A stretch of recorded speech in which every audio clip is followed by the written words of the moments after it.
Super, selamat datang. Siapa nih yang suka sama film Godzilla? Nah, kali ini aku mau bawain alur cerita series dari film Godzilla yang berjudul Godzilla Planet of the Monster. Film ini menceritakan planet bumi yang sudah ditinggal oleh para manusia yang sekarang hidup di luar angkasa. Karena bumi telah dikuasai dan diserang oleh para monster, khususnya monster kuat yaitu Godzilla. Sehingga mereka harus berusaha untuk menghancurkan Godzilla yang telah memaksa mereka meninggalkan planet bumi. So, yang penasaran langsung aja nih, tarik selimut kalian rapat-rapat, siapkan cemilannya dan selamat menonton. Di awal film terlihat sebuah satelit besar yang berada di luar angkasa. Di dalam satelit itu terdapat satu pesawat luar angkasa yang sepertinya tengah dikepung oleh sekumpulan pasukan bersenjata. Ternyata di dalam pesawat itu ada seorang pria bernama Sakaki. Dia tidak akan turun dari kapal itu jika permintaannya untuk meninggalkan planet Taui dan juga membatalkan proyek emigrasi. Sayangnya permintaannya itu ditolak oleh pria di radio. Bahkan tindakan Sakaki ini sudah termasuk tindakan kriminal kelas 1. Sekalipun pria di dalam radio itu berusaha untuk membujuk Sakaki, tapi Sakaki justru tidak mau mendengarkannya. Bahkan Sakaki turut kesal nih dengan tindakan dan keputusan dari komite pusat. Alhasil Sakaki mempublikasikan komunikasi di antara dirinya dengan pria di radio kepada seluruh penghuni pesawat satelit ini. Bukan hanya itu, Sakaki juga mengancam akan meledakkan pesawat itu jika pria di radio tidak mengubah haluan perjalanan mereka. Sayangnya Sakaki menerima sebuah panggilan video dari para sukarelawan yang mayoritas adalah para lansia. Mereka membujuk Sakaki untuk menghentikan semua aksinya. Ketika mereka sedang berbicara, seluruh pasukan tengah bersiap menyergap Sakaki. Yang sayangnya Sakaki kini sedang berdebat panas dengan pria tua yang merupakan kakeknya itu. Alhasil semua usaha Sakaki untuk menghentikan proyek emigrasi ini harus gagal. Dan dia juga harus merelakan kakeknya pergi menuju planet Taui. Dengan berat hati, Sakaki merelakan kakeknya dan dia juga ditangkap nih oleh para pasukan itu. Singkat cerita, Sakaki dipenjara di sebuah ruangan dan di situ dia melihat kepergian kakeknya. Setelah itu terlihat sebuah rekaman tentang kejadian yang terjadi pada akhir abad ke-20. Seluruh bumi telah dikuasai oleh para monster. Bahkan mereka menghancurkan seluruh kota dan peradaban manusia. Namun sesuatu yang lain muncul, yaitu sebuah mimpi yang sangat buruk. Sosok monster yang merupakan mimpi terburuk itu datang dan menghancurkan apapun dan siapapun yang ada di hadapannya. Dia tidak memandang itu manusia ataupun monster. Dia adalah Godzilla. Di saat yang bersamaan datanglah manusia dari galaksi lain yang bernama Exif. Mereka menawarkan kerjasama dengan orang bumi untuk menghancurkan Godzilla dengan imbalan mereka akan diterima di planet bumi. Alhasil kerjasama itu diterima. Yang sayangnya semua usaha para manusia ini mengalami kegagalan demi kegagalan. Untuk kesekian kalinya mereka gagal untuk menghancurkan Godzilla. Sementara itu terlihat Sakaki kecil tengah berjalan bersama kakeknya. Mereka berencana untuk mengevakuasi diri mereka. Singkat cerita, Godzilla datang dan membuat kekacauan di tempat itu.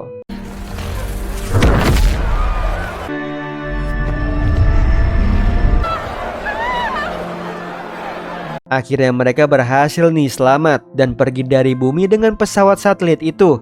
Sekalipun mereka telah bebas dari serangan Godzilla, penderitaan terus saja menyerang mereka. Kelaparan, kehausan, dan juga kedinginan selalu menjadi mimpi buruk mereka. Lalu Sakaki terbangun dari tidurnya. Di situ dia disambut oleh seorang Exif bernama Madpiece. Mereka sempat berbicara nih. Bahkan Madpiece juga memberikan sebuah data yang diminta oleh Sakaki. Data itu merupakan sebuah data terlarang. Ketika Sakaki sedang membuka data itu, mereka masih terus mengobrol tentang nasib mereka yang harus kalah dari Godzilla. Sayangnya Sakaki tidak mau mempercayai itu. Dia yakin manusia bisa mengalahkan Godzilla. Di sisi lain, komite pusat sedang mengadakan rapat yang sangat penting nih untuk menentukan keberlangsungan hidup manusia di dalam pesawat satelit ini. Mereka juga berdebat nih tentang kemungkinan untuk kembali ke bumi. Ditambah beredarnya sebuah tesis penelitian aneh yang diterbitkan di server mereka. Hal ini membuat mereka curiga bahwa ada seseorang dari komite pusat yang mungkin menjadi penulis dan penyebar dari tesis itu. Sementara itu, semua penghuni pesawat satelit itu sudah mengetahui tentang tesis penelitian aneh itu.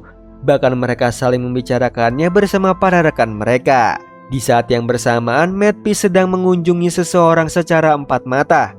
Singkat cerita, mereka membicarakan tentang apa yang terjadi di rapat sebelumnya. Selain itu, Matt juga membicarakan soal penelitian yang menjadi trending di seluruh pesawat satelit ini. Faktanya bahwa Matt bekerja sama nih dengan temannya untuk menulis dan menyebarluaskan artikel penelitian itu di server mereka. Tujuan mereka adalah untuk meyakinkan komite pusat supaya mereka setuju untuk kembali ke bumi. Setelah peristiwa itu, seluruh komite pusat akan segera bergegas menuju ke bumi dengan melompati warp subspace. Mereka tengah mempersiapkan semuanya, dari mesin pesawat, kecepatan sampai siap untuk melakukan lompatan warp. Dalam hitungan detik, mereka telah sampai nih di atas planet bumi. Entering Gematron predicted coordinates. Suspending. Probability of a wormhole emerging. I'll have all the Gematron numbers. Dump activated. Transitioning into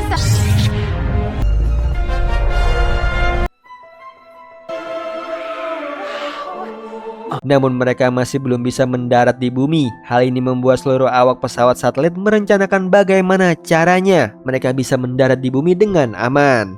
Yang alhasil mereka mengirim sebuah drone tanpa awak ke bumi. Setelah diperiksa oleh drone itu, dataran bumi kini sudah berubah. Sekalipun mereka telah meninggalkan bumi selama 22 tahun, tetapi waktu bumi sekarang sudah 10.000 tahun. Namun bukan hanya dataran dan ekosistem yang baru mereka temui, melainkan mereka juga menemukan sosok yang diduga adalah Godzilla. or some other difficult terrain, yes. Number 6 is increasing drastically. High probability of powerful electron. Hal ini membuat para komite pusat langsung mengadakan rapat untuk membicarakan tentang penemuan yang diduga adalah Godzilla dan bagaimana caranya untuk dapat mengalahkannya. Singkat cerita, perdebatan ini juga membuat para komite pusat harus menjamin Sakaki, karena itulah syarat yang harus dipenuhi oleh para komite pusat untuk dapat membayar soal kebocoran data. Di sisi lain, Sakaki berhasil nih dibebaskan dari tahanan karena usaha Matt. Lalu Sakaki kini sedang mempresentasikan semua isi dari penelitian itu kepada seluruh komite pusat. Di situ Sakaki juga menjelaskan tentang bagaimana caranya untuk mengalahkan Godzilla dan menganalisis kelemahannya. Sekalipun ada beberapa komite yang tidak setuju dengan strateginya Sakaki, namun mereka tidak punya pilihan lain. Alhasil mereka menerima semua usulan dan rencana Sakaki untuk mengalahkan Godzilla. Setelah itu, mereka langsung bergegas mengirim pasukan ke bumi tanpa terkecuali Sakaki dan juga Matt. Selama perjalanan, mereka saling berbicara nih dengan cukup intens mengenai misi kali ini. Bahkan Matt percaya penuh pada Sakaki bahwa dia bisa mengalahkan Godzilla. Semua pesawat akan segera mendarat di bumi. Kemudian beberapa dari pesawat itu sudah berhasil mendarat di permukaan bumi.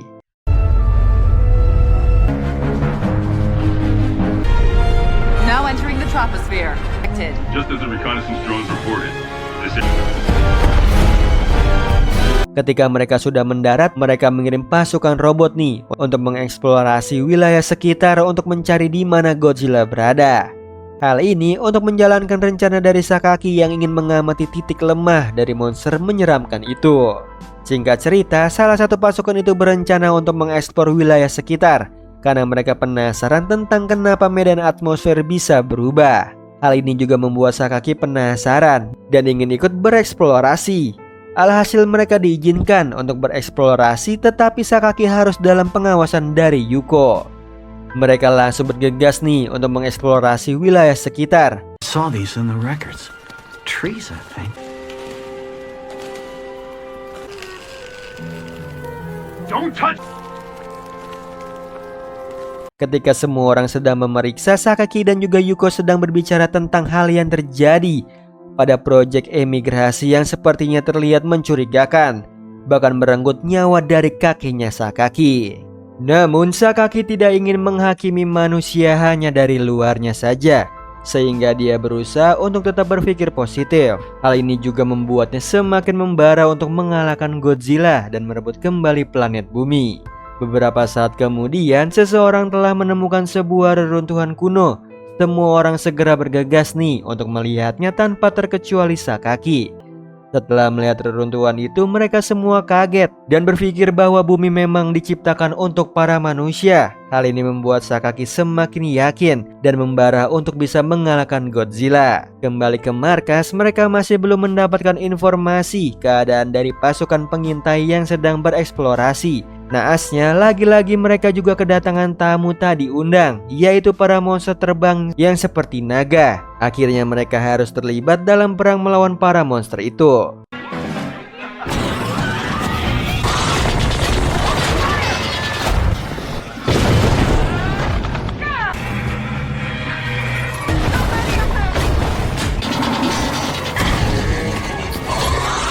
Pertarungan ini berhasil dikendalikan oleh para manusia. Singkat cerita, mereka mengambil sampel dari tubuh monster itu untuk diteliti lebih lanjut. Ternyata hasilnya sangat mengejutkan mereka. Hampir semua fauna ataupun flora memiliki sistem tubuh yang mirip dengan Godzilla. Hal ini membuat Leland berencana untuk menarik mundur pasukan ini karena misi ini sangatlah berbahaya. Tetapi Sakaki bersikeras nih untuk tetap pada rencana awal.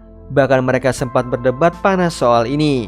Yang sayangnya Leland tetap pada keputusannya untuk menarik mundur pasukan. Namun Mad Beast tiba-tiba datang dan menyetujui apa yang telah dikatakan oleh Leland. Pintarnya Mad Beast, dia juga berhasil nih membuat komandan tidak berkutik dengan rencananya untuk kembali ke markas ruang angkasa. Di situ Mad Beast juga membujuk Leland secara halus untuk tetap pada rencananya Sakaki. Sekalipun Leland setuju, dia tetap akan menarik pasukan kembali saat rencana yang telah disepakati berhasil. Di sisi lain, pria bernama Galugu mendapatkan informasi dari Adam soal kelompok yang dipimpin oleh Leland yang secara tiba-tiba sedikit berubah rencana. Hal ini membuat Galugu sedikit kesal dan berpendapat bahwa Leland sangat pengecut dan sangat tidak cocok bersanding dengan Sakaki yang tidak takut apapun. Sementara itu, Leland bersama dengan para pasukannya menjalankan rencana mereka. Mereka semua bergerak menuju ke titik pertemuan dengan Godzilla. Sekalipun semua orang sibuk dengan rencana ini, Sakaki dan juga Mad Beast saling berbicara tentang apa yang dipikirkan oleh Sakaki. Singkat cerita, mereka masih terlibat dalam pembicaraan mereka tentang Godzilla dan apa yang pernah diamati oleh Mad Beast tentang manusia. Yang sayangnya percakapan itu harus sirna karena sebuah gempa yang tiba-tiba terjadi. Hal ini membuat satu pasukan kaget dan berhenti untuk bergerak. Gempa itu berasal dari Godzilla yang tiba-tiba saja muncul.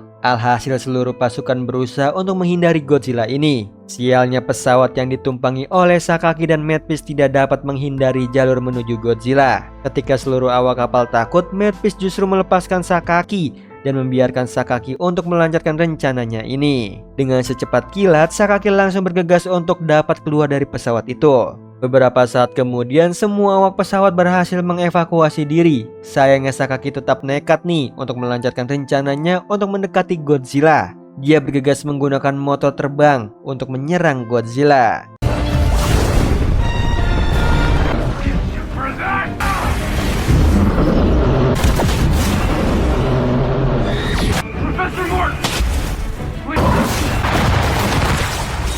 Akhirnya rencana Sakaki membuat Leland harus mengorbankan dirinya demi para manusia untuk dapat mengalahkan Godzilla.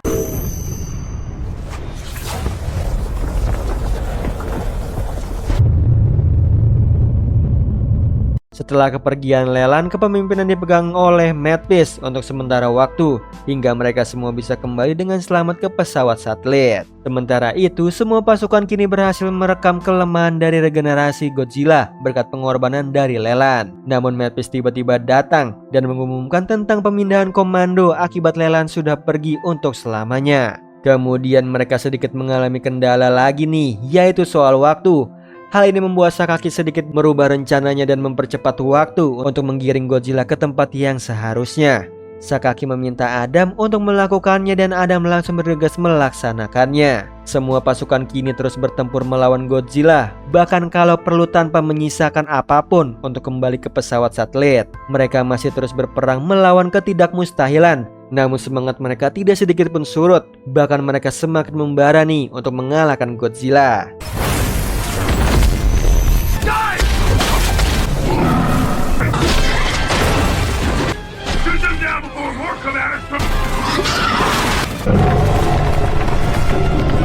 Usaha mereka tidak sia-sia. Mereka berhasil memancing Godzilla ke tempat jebakan yang telah mereka siapkan.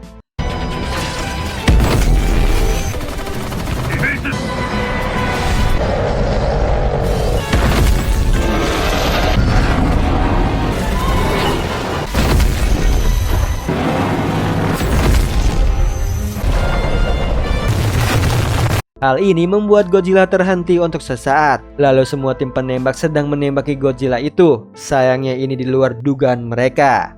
Perisai pelindung Godzilla sepertinya sedikit mengalami kesulitan untuk ditembus dengan tembakan. Singkat cerita, Mad Beast menyerahkan kuasa dan tanggung jawab ini kepada Sakaki. Setelah itu, Mad Beast memanggil Sakaki untuk menyampaikan situasi dan hal yang harus dilakukan selanjutnya kepada seluruh pasukan. Sakaki berusaha untuk membangkitkan semangat para pasukannya untuk melawan Godzilla. Bahkan dia juga membutuhkan kerjasama dari setiap rekannya untuk dapat memperebutkan apa yang seharusnya milik para manusia, yaitu planet bumi. Semua pasukan sangat menghormatinya dan siap untuk membantu misi ini. Tidak perlu waktu lama, Sakaki langsung mempersiapkan semua rencana untuk berhadapan lagi dengan Godzilla. Dia juga memberikan strategi kepada setiap masing-masing pasukannya. Singkat cerita, semua pasukan sudah bersiap untuk berada di posisi mereka masing-masing tanpa terkecuali Sakaki. Bahkan beberapa pasukan juga berusaha untuk memancing pergerakan Godzilla untuk masuk ke dalam perangkap yang sudah disediakan. Tim pemancing masih terus berusaha untuk memancing Godzilla. Sayangnya kendala baru datang, yaitu para monster naga itu kembali untuk menyerang mereka.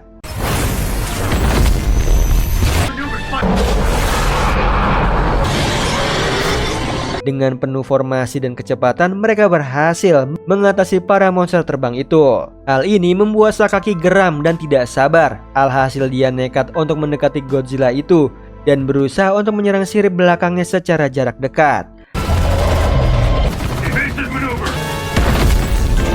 Ternyata hal ini memicu efek regenerasi perisai itu, dan inilah kesempatan para manusia untuk melakukan serangan balik kepada Godzilla. Yang akhirnya mereka berhasil nih melemahkan regenerasi perisai Godzilla, dan mereka bersiap untuk meluncurkan serangan jarak dekat secara bersamaan. Setelah mereka berhasil menancapkan EMP ke dalam tubuh Godzilla, Sakaki langsung menarik mundur pasukan.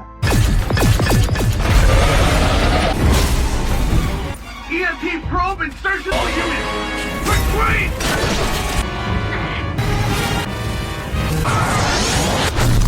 Pertempuran ini dimenangkan oleh para manusia selama berpuluh-puluh tahun. Akhirnya mereka dapat mengalahkan Godzilla. Setelah itu mereka saling beristirahat dan berbicara tentang Godzilla.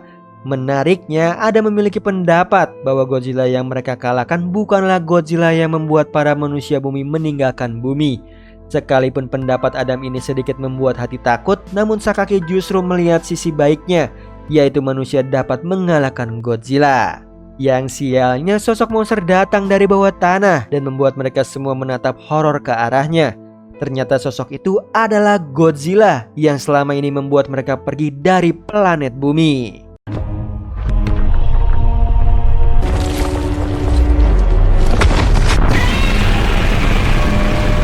Singkat cerita, Sakaki menyuruh semua pasukan untuk mundur secepatnya. Yang sayangnya beberapa dari pesawat dan pasukan harus gugur karena serangan dari Godzilla yang super dahsyat. Hal ini membuat Sakaki sangat kesal, sehingga dia memutuskan untuk mengalihkan perhatian Godzilla supaya para pasukan dapat melarikan diri. Sialnya, Godzilla itu terlalu kuat untuk dapat mereka lawan. Di akhir dari film ini ditutup dengan Sakaki yang terjebak di reruntuhan pesawat sambil menatap kesal kepada Godzilla. Nah, itu tadi alur cerita dari film Godzilla Planet of the Monster. Gimana Sleeper, seru banget kan cerita kali ini? So yang mau aku lanjutin season keduanya langsung ramein like, share, komen, dan subscribe tentunya. Oh iya Sleeper, kalian bisa follow nih Instagram kita di @temantidur.ytb atau @handyalfat. So Sleeper, itu tadi video kita kali ini. Semoga kalian suka sama videonya. Aku Hendy pamit, happy nice dream and ciao.